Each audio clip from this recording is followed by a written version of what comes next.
Olá, seja muito bem-vindo. Olha, você aí quer se mudar aqui para Portugal, quer trabalhar aqui no país, não sabe nem por onde começar? Hoje eu convidei a doutora Edilene Galberto para bater um papo aqui com a gente. Vamos falar sobre os tipos de visto que dão acesso aí ao trabalho aqui no país. Tudo bom, doutora Edilene? Olá, Ana. Muito obrigada pelo convite. Olá, pessoal. Nós trouxemos aqui, a convite da Ana, um tema muito importante e que eu recebo rotineiramente com o meu trabalho. Perguntas sobre formas de vir e trabalhar em Portugal. Então, o tema é muito relevante. Quero dar os parabéns aqui para o canal por trazer sempre temas assim. E vamos lá, vamos falar sobre isso. Bora. Bom, primeiro de tudo, quero entender, existem vistos que são específicos para trabalhar aqui no país? Como é que são? Quais são eles? Assim, existem vistos específicos para trabalho, mas é importante a gente deixar claro que não impede que a pessoa trabalhe com outros vistos. No passado, a gente até teve a restrição do visto de estudante, que já não tem mais. Então, isso não significa que as pessoas não podem trabalhar com os outros vistos de residência, ok? A grande questão é que existem vistos mais específicos para aquelas pessoas que buscam mais especificamente o trabalho. Então, hoje em dia, visto de estudante, você pode trabalhar desde que, né, concilie ali o Sim. trabalho com o estudo. Até mesmo quem vem como aposentado pode trabalhar aqui em Portugal? Sim, você pode ser um investidor e trabalhar em Portugal, você pode ser um estudante e trabalhar em Portugal. Então, são questões que as pessoas precisam entender, porque ela não precisa deixar de pedir um visto, por exemplo, para fazer um mestrado, Ana, como nós fizemos, e as pessoas não precisam deixar de fazer um visto de estudante para o mestrado pensando que ela não vai poder trabalhar. Não, ela pode vir com visto de estudante se a intenção dela é estudar, fazer um mestrado, fazer um doutorado, fazer até uma licenciatura e trabalhar em paralelo, desde que esse trabalho não atrapalhe o período de estudo. Perfeito. Agora vamos falar então específico, aqueles tipos de visto que a pessoa ainda está lá no Brasil, está no seu país de origem, quer vir morar em Portugal legalmente, chegar aqui já com seu visto para pedir autorização de residência. Quais são esses tipos de visto específicos então para o trabalho? Tá, vamos lá. Então, assim, começando até pela ordem do consulado, que fala em D1, D2, D3, então a gente tem aquele primeiro D1, que é o visto para pessoas que têm um contrato de trabalho subordinado. Então, o D1 é para aquele profissional que já conseguiu um contrato com uma empresa portuguesa, vai trabalhar de maneira subordinada para essa empresa, então, com base nesse contrato, ela pede o visto no Brasil. Nós temos na categoria D2 aquele visto de empreendedor. Então a pessoa vai montar um negócio, vai empreender em Portugal. Então ela também vem, de certa forma, para o trabalho, só não é de maneira subordinada. Nós temos ainda dentro dessa categoria de vistos o profissional independente, que é o autônomo no Brasil. Aqui em Portugal é chamado profissional independente. Esse profissional, para vir com esse visto, ele precisa ter um contrato de prestação de serviços. Então não basta dizer que ele costuma ser um profissional já independente em outro país e que aí ele vem para Portugal com esse visto. Não, ele tem que ter um contrato já de prestação de serviços com uma empresa aqui em Portugal e aí ele pode pedir esse visto. Dentro dessa categoria a gente também tem Startup Visa e Tech Visa. O Startup Visa também é uma forma de empreendedorismo e o Tech Visa é uma forma de contratação para as empresas de tecnologia. Então, também estão voltados para o trabalho. Depois desse, a gente tem o D3, que é o do profissional altamente qualificado.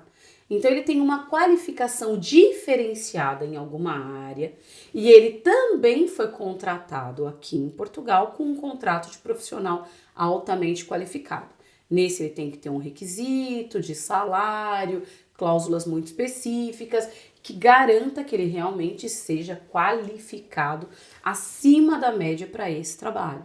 Deixa eu só fazer uma pergunta aqui. Tanto o D3 quanto o D1, que você tem que ter ali já contratos, mas isso você faz de fora de Portugal. Você vem com esse visto, o contrato é com Portugal, mas ainda você não está aqui, é isso? É isso. Então, assim, é uma boa pergunta. É importante ficar claro, o visto sempre vai ser solicitado no seu país de origem ou onde você vive legalizado.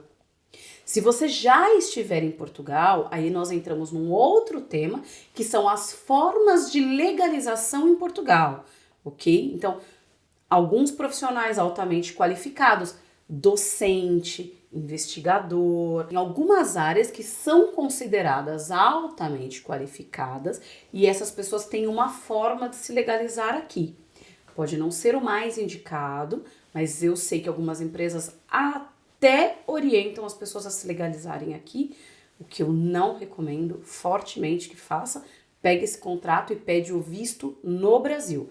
Então, todos esses têm um contrato ou uma promessa de contrato ou uma promessa de prestação de serviços no país e pede o visto no país em que vive legalizado ou no seu país de origem. Certo. Então, vamos voltar lá. Tem mais visto ainda para trabalho? Pronto, tem sim. Então, assim, essas são as categorias de visto mais conhecidas porque elas são as mais antigas. Então, por isso elas são as mais conhecidas. Então, assim, depois do D3, a gente tem o estudante, tem o reagrupamento familiar, tem o aposentado ou pessoas que vivem de renda própria. Então, a gente vai passando por essas categorias de visto que não impedem de trabalhar. E depois vem as categorias novas. Então, recentemente, que agora já nem é mais tão recente assim, a gente já está aí com quase 1 ano e meio desses vistos novos, que aí nós temos o nômade digital, o visto de procura de trabalho e o de acompanhamento familiar, que pode acompanhar os outros vistos. Então, assim, o nômade digital, ele não é uma categoria de trabalho em Portugal. Ele é uma categoria que exige que a pessoa seja um profissional e que seja um profissional remoto por uma empresa de fora de Portugal. Então, a gente não pode considerar que seja um visto específico para trabalhar em Portugal. Se a pessoa, depois que tem autorização de residência, vai aceitar um contrato aqui, é uma outra questão. A nossa grande questão é que, para fins de visto, o nômade não se aplica a essa categoria que nós estamos falando, ok? Para quem quer de fato trabalhar aqui, vir com esse propósito, né? Exatamente. Para o nômade não aplica, mas a pessoa tem que ser um profissional. Agora, o visto de procura de trabalho, sim. Ele hoje, inclusive, é muito específico para pessoas que querem procurar. Para aquela pessoa que não conseguiu um contrato de trabalho ainda, que não conseguiu um contrato de prestação de serviços com uma empresa, mas que pretende vir e que precisa trabalhar. Então, aí tem o visto de procura de trabalho. Então, assim, basicamente, Ana, são esses os vistos voltados para trabalhar. Então, em resumo, a gente tem contrato subordinado, o D2 para empreendedor ou profissional independente, que abrange muito essa categoria dos informáticos, inclusive com Tecvisa, o altamente qualificado e o visto de procura de trabalho. Então, esses são aí os indicados para pessoas que querem efetivamente vir para trabalhar em Portugal. Como a senhora falou, então antes, há 2 anos atrás, por exemplo, esse visto D1, D2, D3, você já tinha que ter. O D1 e D3, você já tinha que ter esse contrato, o D2 você tem que ter, né, o projeto do que você vai montar e tudo certinho. Se for para o Startup Visa, tem que ter o projeto. Se for para o empreendedor, você tem que ter, inclusive, além de um projeto, uma empresa já aberta em Portugal, ou o contrato de prestação de serviços, que é para o profissional independente. Certo. E agora, mais recente, então tenho para procura de trabalho, porque era isso, você tinha que já ter uma promessa ou um contrato antes e agora você pode vir com seus recursos, vir procurar aqui diretamente, que a gente sabe que é muito mais fácil de conseguir, né? Para quem não tem um altamente qualificado, para quem não tem experiências tão específicas, vir para cá e procurar o seu emprego. E era uma coisa super complicada, porque muitas vezes eu não conseguia enquadrar os clientes em nenhum visto. Porque a pessoa não queria vir para estudar, ela não conseguia ser contratada aqui, não tinha um perfil empreendedor, não tinha condições de abrir uma empresa em Portugal, enfim, não tinha renda própria, não era aposentado, então a gente não conseguia enquadrar as pessoas que não vinham para essas outras categorias, mas queriam vir para trabalhar.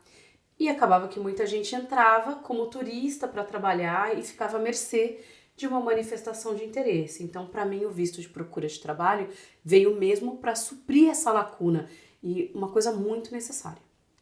Agora, cada um desses vistos tem seus próprios requisitos, sua própria documentação. Dá para falar assim, de uma forma geral, quais seriam esses requisitos, né, de cada visto, quais são as diferenças entre eles? Assim, principalmente, a gente tem essa questão de ter um contrato ou de não ter um contrato. Então, esse é um requisito fundamental para escolher entre esses. Ou o que você pretende fazer aqui, como é o caso de um empreendedor e como é o caso de procura de trabalho, se a pessoa que quer vir para ainda procurar um trabalho. Então, uma primeira coisa que você tem que entender é o que você busca, para depois você definir qual visto você vem e aí você entrar naquilo que a gente chama de requisito específico. Porque o requisito geral de todos os vistos, a gente tem toda a parte documental, tudo que a pessoa precisa apresentar, mas cada visto vai ter seu requisito específico. Então, um deles é ter ou não um contrato. O outro é a questão da subsistência. Eu tenho um contrato de um salário mínimo português, então eu me sustento. Mas aí eu não posso pedir um visto para minha família, porque um salário mínimo para Portugal não sustenta a mim, esposa e filhos. Então tem o requisito financeiro.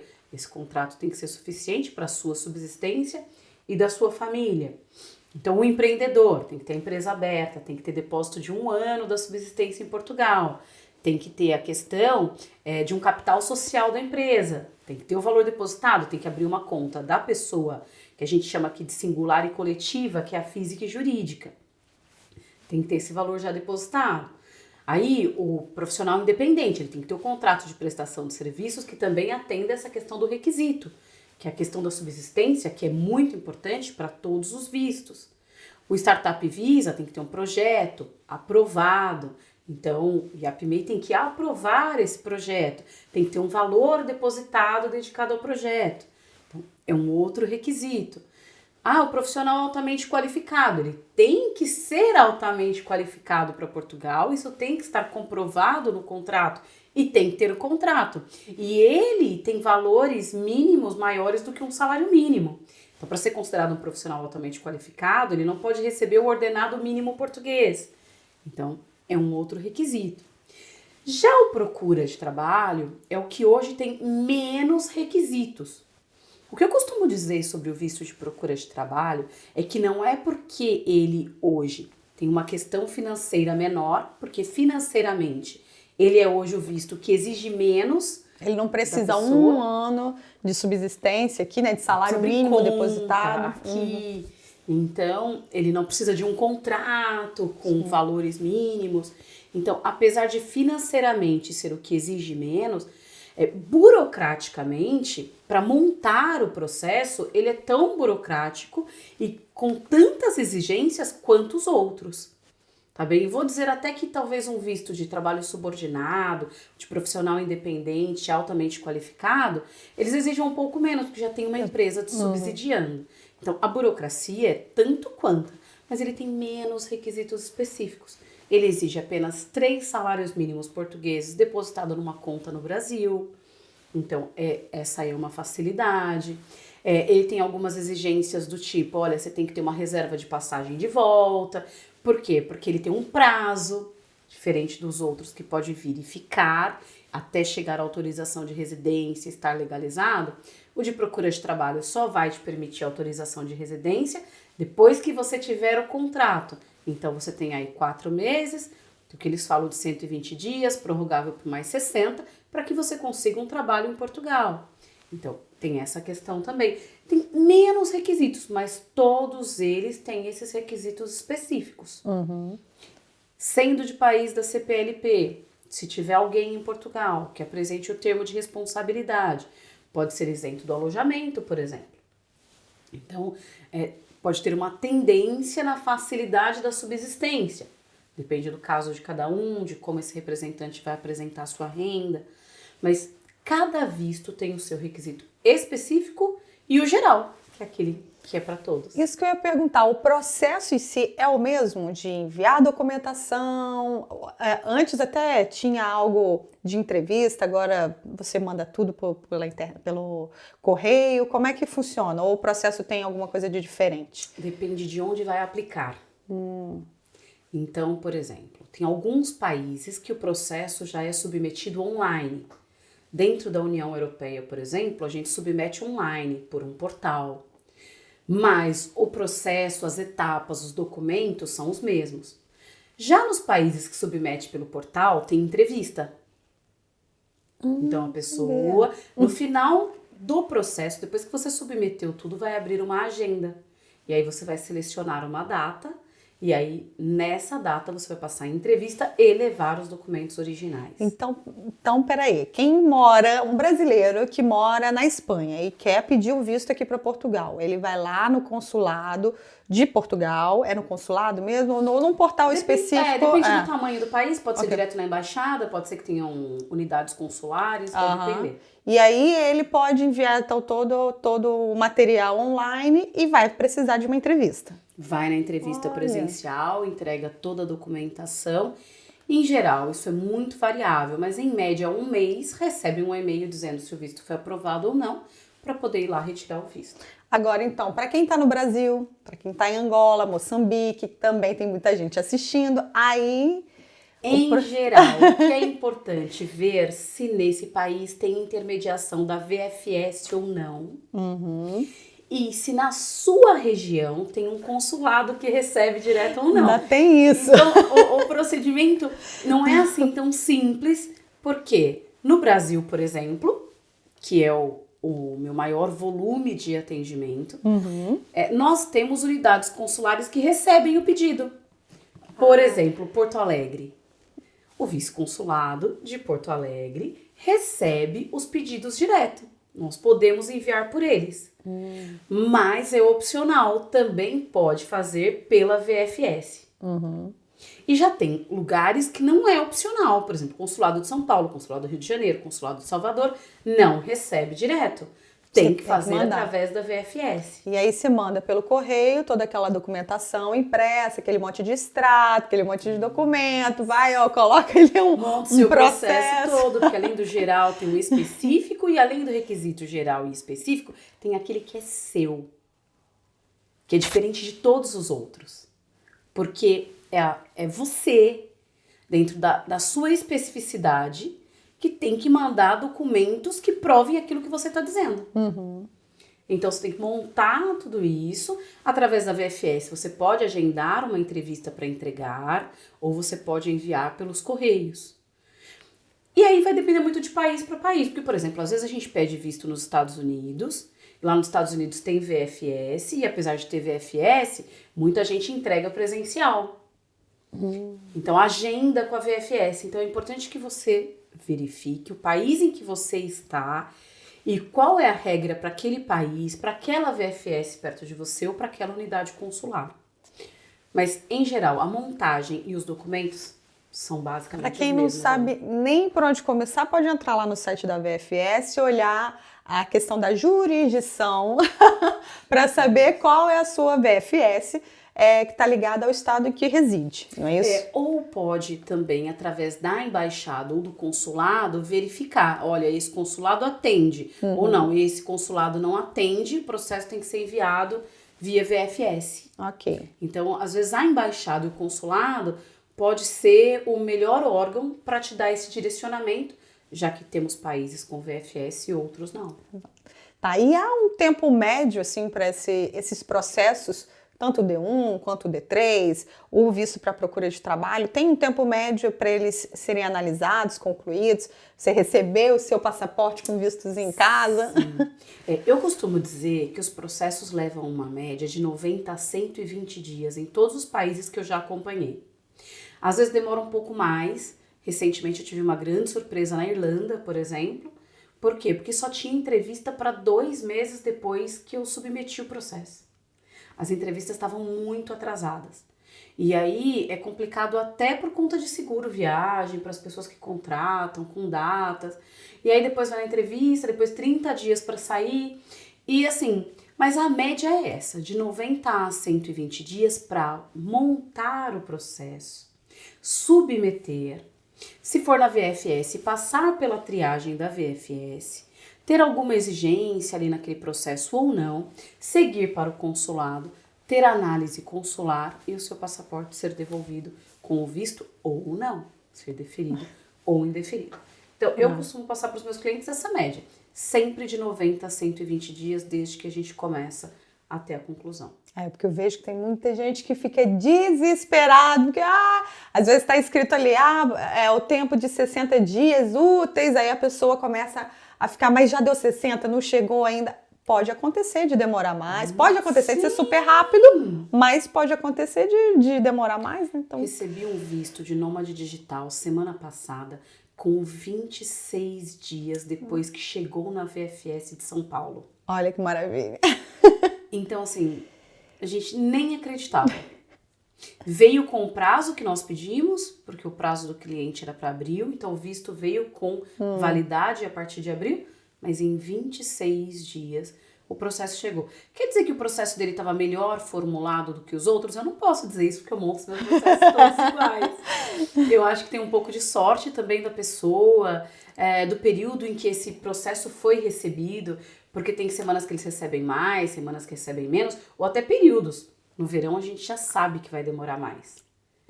Então, porque muito mais pessoas pedem vistos no verão, principalmente por conta dos estudantes. Para chegar aqui no verão, para chegar em agosto, setembro, quando começam as aulas. E parece aí que dá aquele estalo nas pessoas, tipo maio, elas falam assim, eu quero mudar. E aí em junho todo mundo quer chegar, em julho todo mundo quer visto. Então a gente já sabe que é um período que demora mais. Então, assim, não existe uma regra. Assim como caiu em exigência na VFS, caiu em exigência no consulado, você já sabe que esse seu processo vai atrasar mais. Entendi. E o processo, então, é esse. Você manda a documentação, né, geralmente ali para a VFS, estamos falando ali em termos de Brasil, a maior parte do Brasil. A VFS faz essa triagem, manda para o consulado, é o consulado que vai aprovar, de fato, bota ali e te manda o selo do visto. As pessoas me perguntam muito, meu processo já saiu da VFS e foi pro consulado, tá garantido? Não. A VFS só faz um filtrozinho ali daquilo que é o essencial, daquilo que ela não entendeu. Às vezes um documento se perde, alguma coisa que não chegou ali, verdade, tanto quer que ganhar um dinheiro com preenchimento de formulário, que tem sido um grande problema da VFS, cai em exigência porque você não preencheu corretamente o seu dado profissional. Se você não sabe qual é o seu dado profissional, é a VFS que vai saber. Mas enfim, aí ela te cobra uma taxinha. Olha, mas é simples. Manda o formulário assinado que eu preencho pra você. E no mesmo dia o seu processo vai pro consulado. Então, assim, a gente já sabe que tem coisas que acontecem e que aí acaba por ou demorar ou adiantar. Mas é isso, elas fazem a primeira triagem. Mas quem vai avaliar e dizer se você realmente preencheu os requisitos é o consulado. Certo. E há, assim, algumas profissões, alguns setores específicos em que você está mais propenso a conseguir o visto, né? Você falou aí do visto altamente qualificado, conseguir um trabalho aqui em Portugal, você verifica isso? Que há profissões que é mais fácil. É claro, o procura de trabalho, ele está ali muito geral, né? É para qualquer tipo de trabalho, né? Agora, para esse D1, para esse D3... pro próprio startup, né? Que você falou, Sim. Então... É assim, Ana, quem tem os contratos de trabalho, eu percebo que tem muito mais facilidade. Então, assim, já tem um contrato de trabalho, já tem uma empresa garantida, já tem um salário garantido, esses vistos costumam fluir muito mais rapidamente. Costumam chegar no consulado e eu digo que é quase que passar direto. Né? Então, assim, vai ter que ter muito problema nas cláusulas contratuais, ou sua documentação está muito bagunçada para ficar caindo em exigência, ou essa empresa já está um pouco manjada no consulado, enfim. Do contrário, o mais fácil mesmo é aquele que tem um contrato. O que a gente nota muita frequência hoje? É comum ter contrato para os informáticos. Então, o pessoal de TI é o que é mais contratado. Só que desde que saiu o visto de procura de trabalho, eu notei uma diminuição muito grande. O que as empresas têm dito? Vem pra cá, eu tenho vaga, pede o visto. Elas não vão ter despesa, não vai pagar a sua assessoria, porque era isso que a maioria fazia. Pagava assessoria, dava ajuda de custo, fazia uma série de coisas. Hoje, você pode chegar com visto de procura de trabalho, eu te contrato aqui. Então, eu percebi essa diminuição, mas ainda tem. E tem também muita universidade, docente, investigador, que já vem com um contrato e já tem uma remuneração. Então, essa questão das universidades, Brasil e Portugal, é muito forte. Então, esses contratos também tem bastante. Mas é o mais usual, ok? Alguns engenheiros, algumas áreas muito específicas de investigação, pode ter, mas não vejo Portugal ainda muito aberto para emitir esses contratos, para pedir o visto fora. Eles preferem contratar quem já está aqui. E esses vistos dão direito à nacionalidade portuguesa, assim, né? Aquele por tempo de residência. Queria que você entrasse um pouquinho nesse assunto. Tem algum visto que te impede? Se você chegou com determinado visto, não vai contar? Porque em vários países existem isso. Quero saber como é que é aqui para Portugal. Em tese, todos os vistos podem te levar a ter a nacionalidade portuguesa.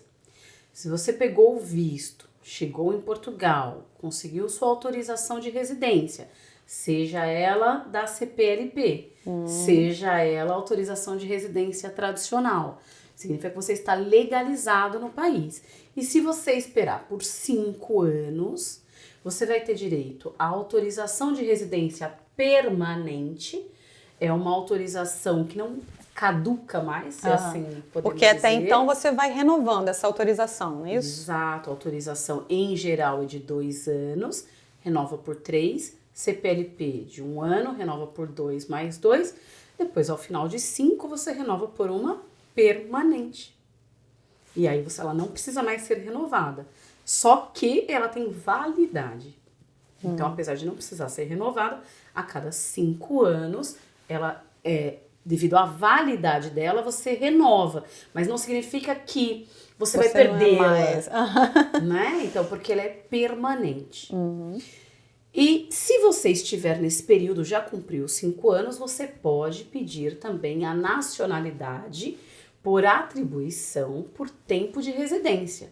Não é a nacionalidade sanguínea, não é como o nato, aquele que é neto, bisneto, filho de um português, ok? O bisneto, lembrando, ele não pede direto. Primeiro pede para o neto, para depois ter direito. Então, o neto e o filho podem pedir direto. Então, eu quero aproveitar e deixar o meu relato pessoal aqui, porque eu fiz o meu processo sozinha, processo de visto. Já falei várias vezes que se eu voltasse atrás, eu teria contratado a doutora Edilene para fazer o processo todo e falar, toma isso aí. Mas eu fiz uma consulta por videochamada com a doutora Edilene, que foi fundamental para a documentação que eu ia fazer. Então, pelo menos uma revisão dos meus documentos, também é possível fazer isso, né? Eu não tenho dinheiro para contratar todo o serviço, mas eu posso fazer uma revisão. Assim, atendendo esse público que às vezes não consegue contratar o processo todo, ou até um público que poderia, mas acha que consegue, seguro para fazer. Então, eu até desenvolvi um trabalho que é o de revisão. Primeiro eu vou ter uma reunião, vou conhecer o perfil, vou falar, ok, se optou pelo visto certo ou não. E aí depois eu falei, então agora me manda todo o seu processo que eu vou te dar a minha opinião, o que eu faria de diferente, o que eu não faria. A pessoa vai lá, corrige, e aí eu faço uma última reunião para dizer, olha, de tudo que eu vi, eu vou te mandar o meu parecer, mas eu estou te dizendo que eu acho que isso está incompleto e eu estou te mandando um parecer por escrito, e aí você corrige. E aí a pessoa corrige, ela se sente mais segura sem dúvida, de seguir adiante. Porque, ou por uma questão financeira, ou por uma questão de ela achar que ela consegue, mas fala assim, mas será mesmo que tá bom? Bate aquela insegurança no final. Então, vale a pena ter pelo menos uma noção de se esse visto é realmente para você, se o seu processo está bem formulado, e procurar um profissional que seja da sua confiança, que você conheça, que você goste desse perfil. Porque as pessoas têm que ter empatia também. Não adianta, eu tô assistindo esse vídeo com a doutora Edilene e com a Ana, mas eu tive mais empatia com outro colega que eu vi num outro vídeo. E ok, o importante é você ter essa empatia, essa confiança, procurar um profissional da sua confiança e saber que depois você vai enviar com mais segurança. Não garantia, porque a gente não pode dar garantia. Eu costumo dizer que eu tenho 98% de visto aprovado. Eu tenho 100% de visto de procura de trabalho aprovada. Mas eu nunca vou dizer para o meu cliente que eu vou dar 100% de garantia de que esse visto seja aprovado, porque no final quem decide é o consulado e não eu. Pois é. Mas isso é importante. Nenhum vai te dar garantia, mas pelo menos vai te dar um parecer profissional do que pode ser melhorado. Não, eu mudei muita coisa da minha documentação depois que fizemos aí a videochamada, porque eu olhei e falei, peraí, ela mesma falou, olha, se você for por esse caminho aqui, pode dar ruim. Então eu fui lá, reorganizei tudo, vale muito a pena. E é por isso que eu sempre convido a doutora Edilene aqui, porque ela foi essencial, tanto no meu processo de visto, quanto para encontrar esse meu apartamento aqui na assessoria imobiliária. Então, eu sou muito grata, já falei isso várias vezes, convido sempre, sim, porque realmente confio. Já usei o serviço e eu confio na doutora Edilene. Então... É isso, eu só posso agradecer a confiança. E eu acho que a gente faz um trabalho bem feito e as coisas, a gente vai colhendo frutos. Na época que a Ana me procurou, não tinha canal, não tinha entrevista. Exatamente. A gente nem nunca sequer imaginava que esse tempo depois a gente estaria aqui falando para tantas outras pessoas sobre tudo isso. Exatamente. Então, que as informações sejam valiosas aí para quem está aqui nos acompanhando. Eu tenho muita certeza que foi. Eu só posso agradecer aqui a presença da doutora Edilene aqui no nosso estúdio para bater esse papo com a gente. Muito obrigada. E eu te convido para permanecer aqui, porque a gente vai gravar outros vídeos, viu? Vamos trazer outros assuntos. Aguinha, limpar a garganta, vamos falar assim. Vambora. Ana, mais uma vez, muito obrigada. Sou eu quem agradeço. É sempre um prazer. Bom, eu espero que você tenha gostado. Deixa o seu like, manda suas dúvidas aqui nos comentários. Vou deixar na descrição do vídeo as redes sociais da doutora Edilene, que também tem canal no YouTube explicando tudo. Tem Instagram, quase que eu derrubo tudo. Tem Instagram, já me ajudou muito nesse processo. Eu espero que continue aí te ajudando também. Então, fica aqui no Posso Te Mostrar, que a gente tem sempre muita informação para você que quer mudar aqui para Portugal. Eu sou Ana Carolina Braga e esse é o canal Posso Te Mostrar. Eu te vejo na próxima. Tchau!